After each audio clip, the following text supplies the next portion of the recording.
It is estimated that approximately 15% of students live within a 15-minute walk of the school that they attend.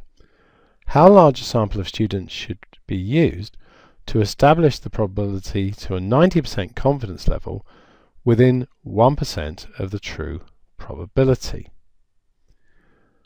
So a couple of things here. First of all, we're dealing with a 90% confidence interval. So we know we want 90% in here. And we need the Z value. Now, we know how to calculate that. And in fact, I know it's 1.645. I've done it that often now. But let's just, so if we tail set to center and do 0.9, and there we go, 1.645. The other thing is that we want, sorry, this is the standard normal up here, that our actual distribution that we produce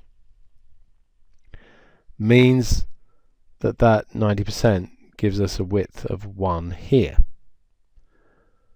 Now remember, so that's 1%, so within 1% either side is what we're saying.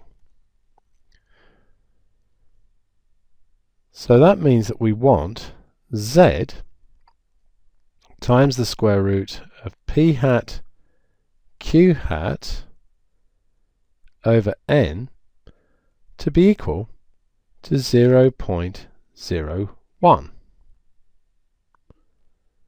So that's 1.645 square root p hat is 0.15, so we'll have 0.85 as q hat over n is equal to 0.01. And then all we need to do is solve that to find the value of n. So, action advance solve. 1.645 multiplied by 0.15 times 0.85 over, I'm going to call it x. We want that equal to 0.1. And that gives us 34.5. And of course we always have to round up. So n is going to be 35. We always want more than this says. If we go to 34, it'll be slightly too wide. This will be slightly too narrow, but that's what we want. We want it within 1%. In doing the next example after this one, I noticed that I'd actually typed it into the calculator incorrectly. So just going to go back to what we had there. It was 1.645 and we had 0.15 and 0.85.